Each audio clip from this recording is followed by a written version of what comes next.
All right, fellas, welcome back. I know we haven't been putting out as many of these as we want. Um, just scheduling, life, kids, all that fun stuff. But as you can see, it is just me, and it is down to the nitty gritty. It is week 15. It's the playoffs. It's sad that we don't have a lot of football left, but we got to enjoy the little bit of football we have left. Um, Congrats to everybody who made the playoffs. I'm sorry for those who didn't. It was a lot of back and forth, very close, a lot of tiebreakers. I'm going to get into some of that stuff. But quickly, I'm going to kind of do a recap of the season, the regular season, and go over the week 14 games. No Kyle, no Taylor, just me this week. Playoff Sean makes it every year, basically. Um, but this year, I made it by the skin of my teeth. I got very, very lucky this year. I lost to Jace last week. It was just a shit performance from my team. Herbert gets hurt. Nobody really does anything. And Jace almost gets the ultimate revenge on me for me allegedly benching players a few years back to keep him out of the playoffs. It's all hearsay. But yeah, I mean, Jace showed up, got a crucial win for himself as far as fighting for last place. Because as we know, him and Brett are playing each other next week. And winner, if Jace wins that, him and Brett are neck and neck. So it's a big win for Jace. Bad loss for me. I barely snuck in the playoffs. Justin Herbert's dead to me. He's been awful the past few weeks. And really, I mean, the only reason I'm in these playoffs right now is because I drafted Raheem Mostert. That's pretty much it. Got extremely lucky whenever I drafted him. A 31-year-old running back. Nobody really wants him. He's old. Don't think he get used that much. Got a young rookie coming in, and he's a top 5 running back in the NFL, top 3 maybe. It's ridiculous. And then Jace, I mean, likely Debo, Waddle had a decent day, and even with Tua having a garbage, I mean, both our teams didn't do well. Jace barely broke 100, and I sniffed 100 with 95. So, but yeah, I mean, good on Jace. The curse of the trophy may continue this year. Kyle went first to worst, and now we're looking at Brett possibly going first to worst. So, but a quick recap. I mean, everybody knows this. Everybody's seen it. Everybody's looking at it. But Taylor gets the 1 seed. No argument there. 11-3. Great regular season. He wins the jersey. We'll see what jersey he gets. I know he's debating between a red C.J. Stroud or a gray Jahmyr Gibbs, or I think the front runner is a Tyreek Hill, like the teal green home jersey. Matt, the surprise. Matt with the other bye at 9-5. Matt with a point differential of 102, or I'm sorry, 112. This is point differential. Usually that would get you about a 7-7 record, maybe 8-6 if you're very lucky. And Matt is more than very lucky.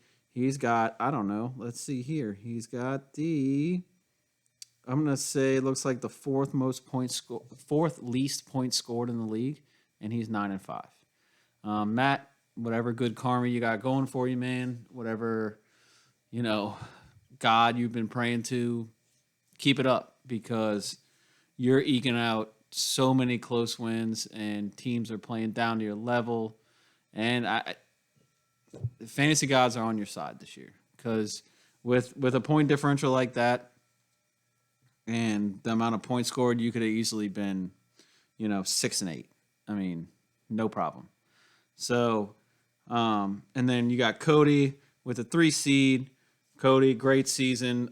Actually, very close to the jersey. He was only, it looks like, 57 points off. So, really close race there. Cody has a great team.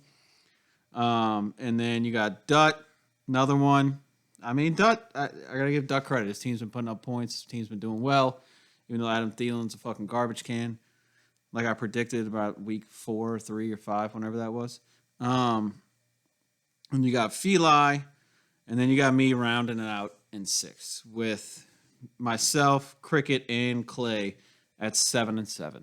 The reason I got in, I guess, because I beat Cricket, even though Clay beat me, but Cricket beat Clay, so and I have them both on points by a pretty significant amount. So I'm assuming that's why I got in. I don't know exactly how the tiebreakers work. My team's not made for the playoffs anyway. Cody's probably going to skull drag me in the first round, but so and then you rounding out the bottom, you got Trey finishing at 6-8, Kyle 6-8, disappointing after a pretty strong surge from Kyle after the first couple weeks, and then you got Brett 4-10 and Jace 2-12. 2-12 is just crazy. I mean I feel bad for Jace. Jace has the most points scored against him by I think I'm looking at it now probably almost 100 points. It's ridiculous. And then after that, it's not even close. And as far as points scored, Jason and Matt have a difference of I think 98. I mean that's the difference between. It's just schedule. It's just schedule. If Jace plays Matt's schedule and Matt plays Jace's, they would just swap spots. Jace would probably be the 2 seed or at least the 3 seed if they just swap schedules. But that's fantasy football for you. So that's how the season ends, or the regular season ends. So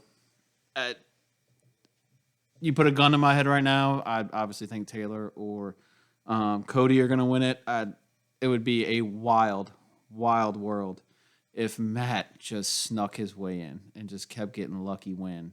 I mean, he only needs 2 more lucky wins to win the championship. So it blows my mind, but good on Matt. Like I said, whatever God you're praying to, keep praying to him.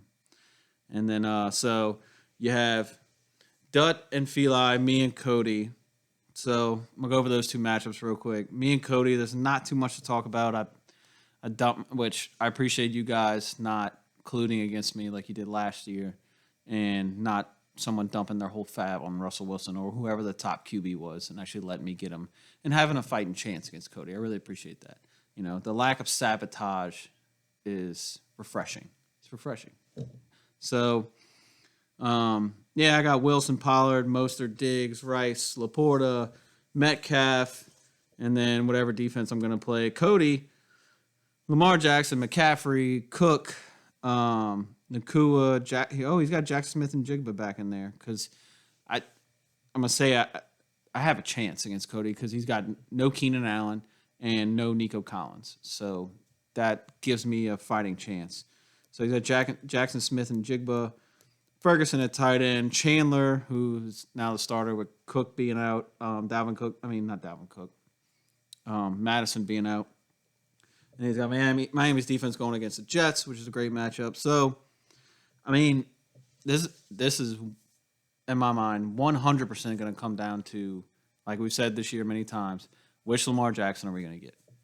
If we get 25-plus points, Lamar Jackson, Cody's gonna win, no doubt, because the rest of his team should perform. Now, if we get 10, 11, 12, 13 point Lamar Jackson, I think I have a good shot because I think Wilson will have a decent day against that awful Detroit defense, but we'll see. So I hope it's at least close. I'm expecting to lose, but I hope it's close.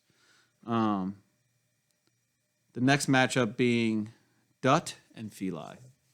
This is can't wait to watch this matchup. I can't wait. I can't wait to pull up my phone, pull up the fantasy app, and just check the score every, 10 minutes.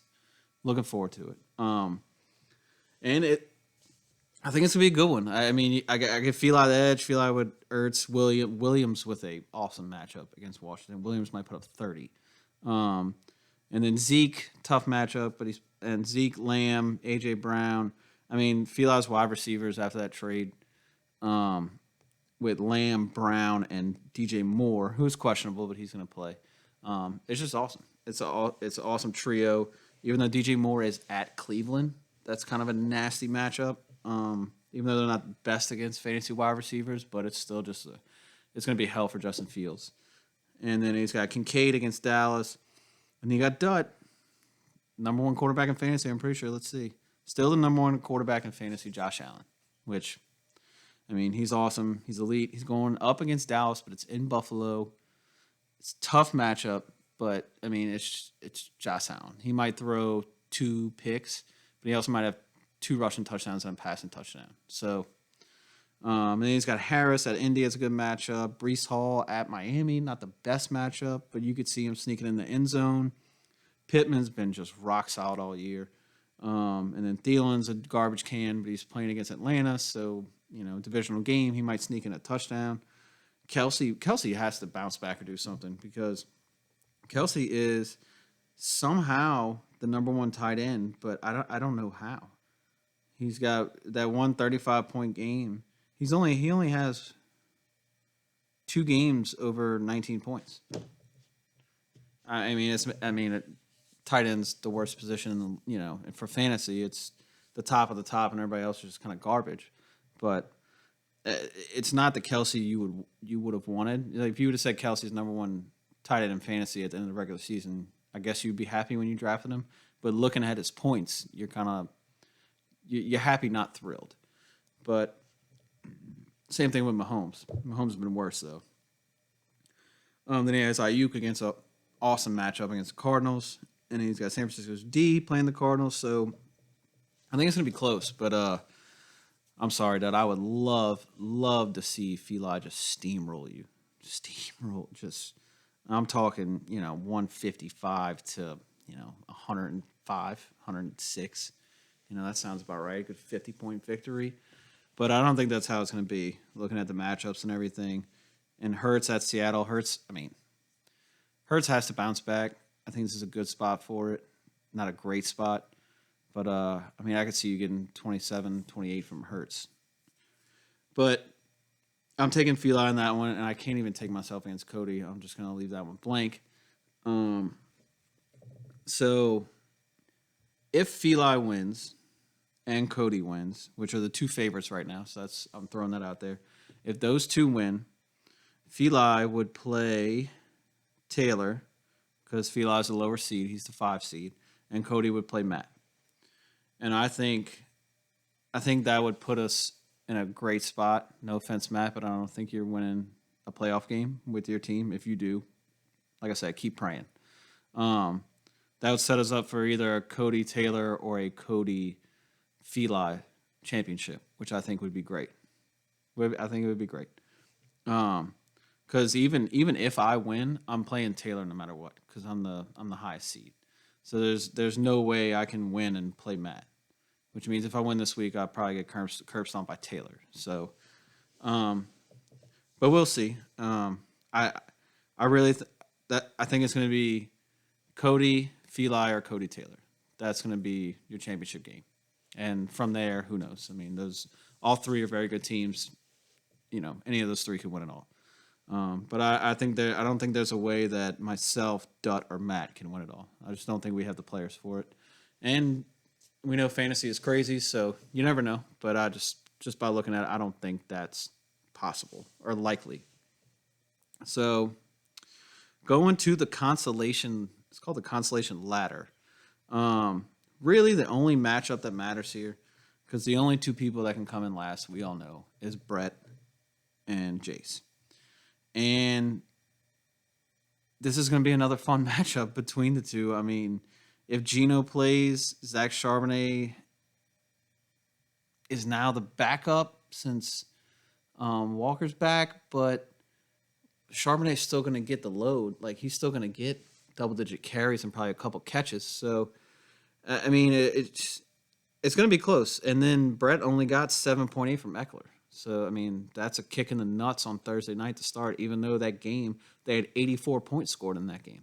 63-21, one of the crazier Thursday night games I only watched till about the 3rd quarter, but still, it's a wild game. But I think it's going to be a close one. I'm pulling for Jace just because I want the drama going into the last 2 games of the season. Because if not, then there's no drama.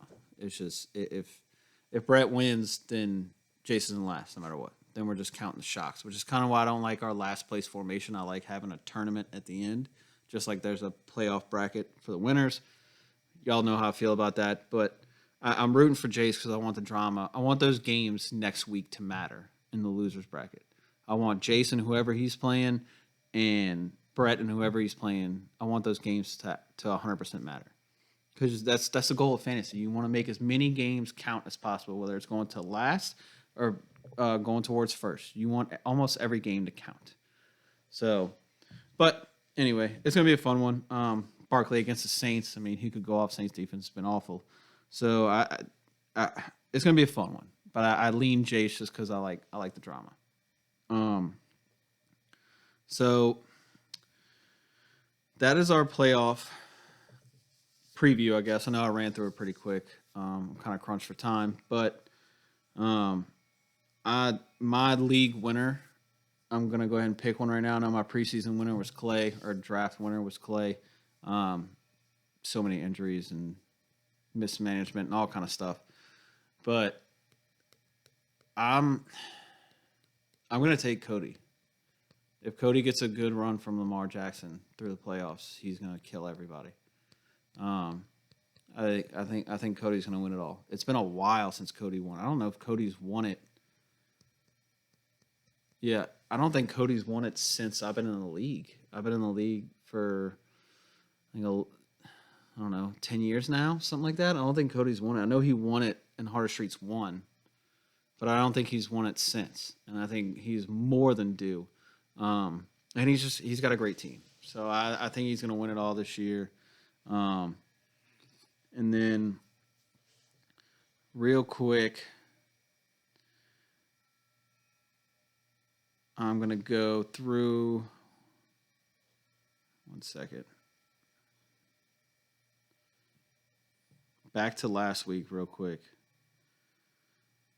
I know I'm jumping all over the place. I didn't really write down a schedule of how I wanted to do this. Couldn't get Taylor, and then Kyle canceled like the minute before, so I'm scrambling right now. I did want to talk about me and Cricket were at the Saints game. We were talking about this. The beatdown that Brett put on Cricket is crazy. I think that's the most points Brett's put up this year by far. He played the ultimate spoiler spot. Because if Cricket wins that game, he's in. All the other chips fell how he needed to fall. Mainly me losing. But Cricket's team had a god-awful week. And then Brett puts up 164 points with Jared Goff, his starting quarterback, giving him 6. Everybody else went bananas. Evan Ingram put up 32. I mean, I know he's had a few good weeks here and there, but what the fuck? And then Dak had a mediocre week for Cricket. Not to be rude, Cricket, but I'm upset that I traded him away, so I'm happy he didn't get you in the playoffs and knock me out. So even though everybody, like, that trade went so poorly for me. Anyway, and Kupp finally showed up, but the rest of your team sucked. Mike Evans had 1 catch for 8 yards. But anyway, I just wanted to talk about that game real quick. And the Dutton Feli game was neck and neck. Duck squeaks one out there, but he put up 135. I mean, I can't say anything bad about that. He put up a lot of points and he snuck out a win. And in the battle for the 1 seed, because if Taylor loses that game to Cody is the 1 seed, which would have knocked Matt out of the 2 seed. Which I guess if you think about it, if Taylor loses that, the 2 best teams would have had a bye. But that's not how fantasy falls out. And then Matt with absolutely shellacking of Trey. He beat him by 145 to 78. So I don't really have much shit to talk. It's been a fun year. It's been a good year. It's been a scratch and claw year for myself and a bunch of other teams. And when we have Kyle on next, we'll talk about some rule changes for next year or what we're going to vote on. I know me and a couple other individuals obviously are on the no kicker train. That'll never pass. But I'm also on, I want to be able to trade draft picks. And this is my pitch for that real quick is you can't. So rule number 1 would be you cannot trade a first-round draft pick because I just think that would make things a little too unfair. Because teams tanking, like if a team was 2-5 you would trade a very good player for a first round draft pick next year, probably in a heartbeat because you got nothing left to play for. So if you could trade picks 2 and down for a player, and it would be, I think there would have to be a different veto system for that because obviously it wouldn't pop up on the app except for player A going to the other team because the draft pick wouldn't pop up. So it would have to be, whenever a draft pick was involved, it would have to be an individual vote, like on the side in a group, in our group, on who votes to pass that trade or not.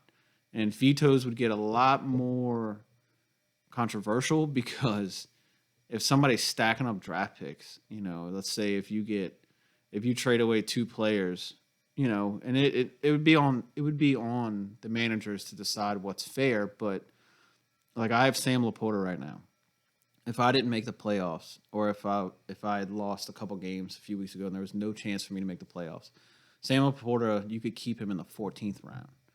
If I traded him for a 3rd rounder, and you get to keep Sam Laporta for a 14th, I mean, I think some teams would take that. And if you're making a playoff push and you need a tight end, okay, I'll give you Laporta.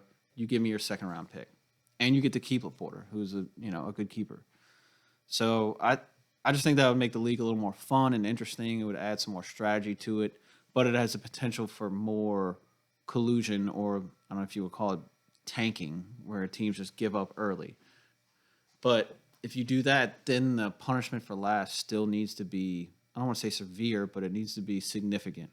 Because if the punishment for last isn't significant, then I got no problem coming in last if I got 2 second rounders and 2 fourth rounders, So it's a lot to discuss with that. I think it would be very, very fun for the league if we can figure out all the logistics and make it fair, because there would be trades where this person's clearly tanking and, 8 people veto it. And that's fine.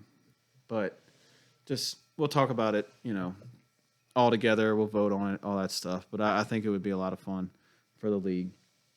All right. That's all I got for our league this week. Like I said, go Feli. Go my team. But who knows? Championship winner, Cody. Don't let me down.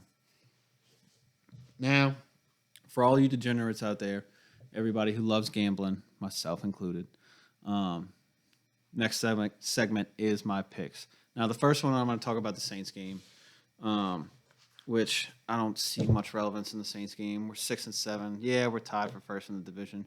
Who gives a fuck? Okay? If you are a true and real Saints fan and you actually want them to win this division and go to the playoffs, you're a very, very stupid Saints fan. That's the dumbest thing you can root for. I think we all know it deep down. The Saints need to lose out. Please, God, lose out. Lose the rest of your games. Okay? Get a decent draft pick. Fire Dennis Allen. Fire Pete Carmichael. Don't even fire Pete Carmichael. Kill him. You don't have to kill him. Just, whoop his ass a little bit on the way out.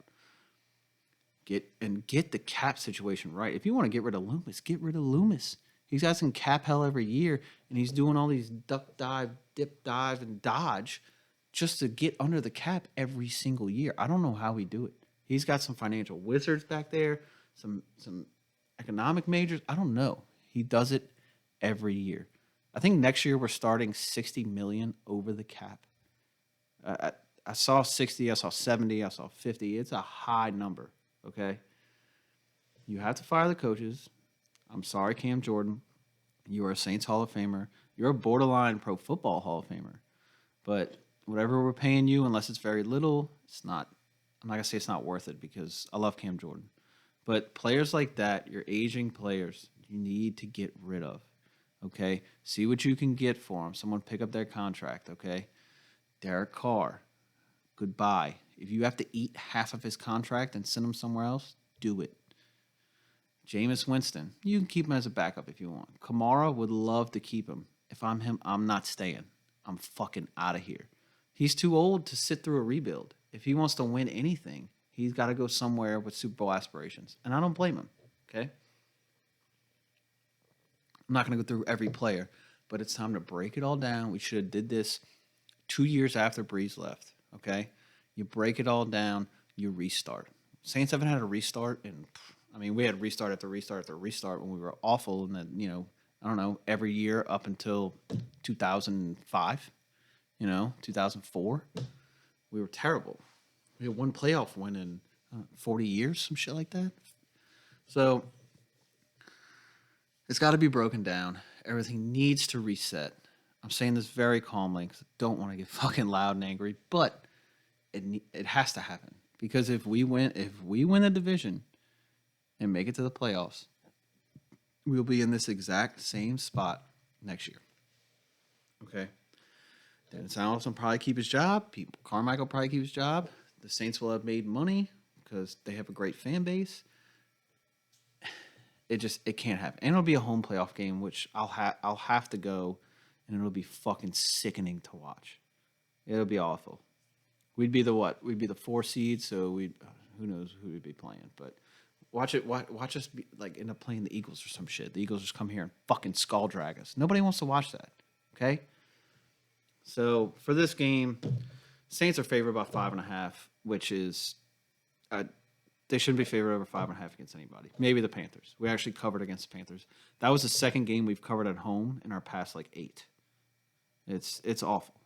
So I'm taking the Giants plus 5.5, easy. Over under 39. Giants plus 5.5, under. Lock those two in. Saints defense is good, not great. No Lattimore, all this stuff. Giants defense is very, very good. Thibodeau's having an incredible season. The whole defense is playing well. They're flying around. They're all over the ball.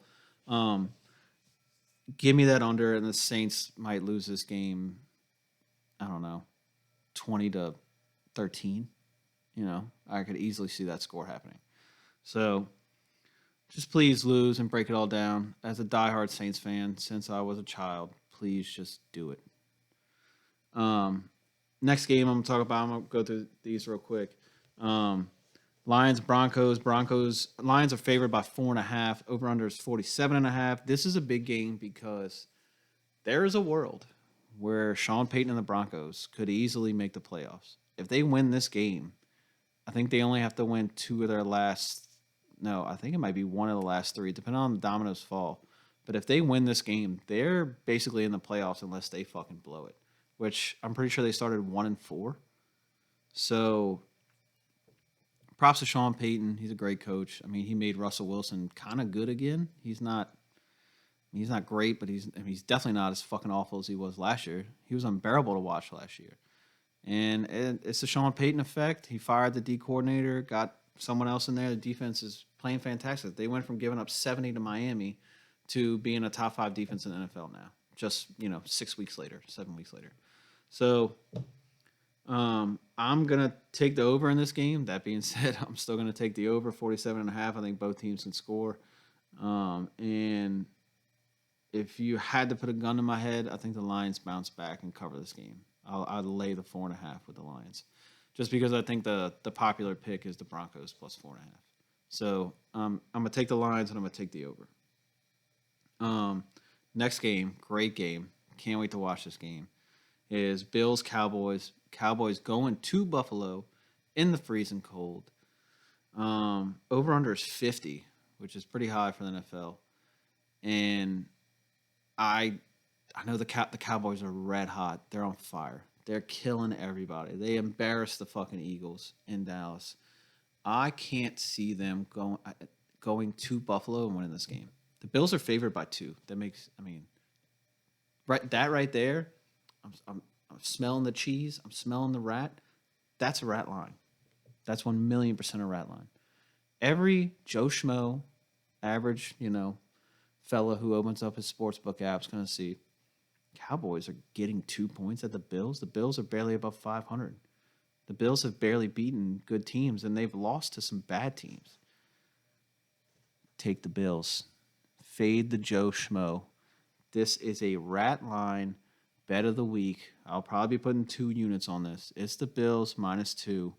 You take it because it makes no fucking sense. Because you look at that immediately, you're like, Cowboys are on fire. And they're getting points? Give me the 2 points. Give me the Cowboys. No problem. No, no, no, no, no. Bills. Okay? Over under, I have no opinion on. Depends on whether Cowboys defense is great. Bills in a late game winner. Next game, I believe this Sunday night game. Ravens at the Jags. Over under is 42. Jags are a 3-point dog. I know we talk about in this pod. I've been the Ravens whisperer. I'm 6-1 on Ravens bets this year. Just betting them. And I'm taking the Ravens. I got to take them. At Jacksonville, I talked about it before, but I'm gonna put a future on Ravens Niners Super Bowl. I think I part of me can't see the Ravens making it, but part of me it's just their defense is very, very good. I think they shut the Jags down. I think they shut their run game down, and I think the Ravens will cover the 3 and probably win this game by a touchdown. I think it'll be a really good game, and I think they win by a touchdown. I don't dislike Lamar Jackson. I don't love him. I know Kyle hates him, but the man does some magical shit. So, and I think they finally got him some weapons, not OBJ, but Zay Flowers is coming into form. And as far as their Super Bowl run, they will get Mark Andrews back in the playoffs, if not before, right before.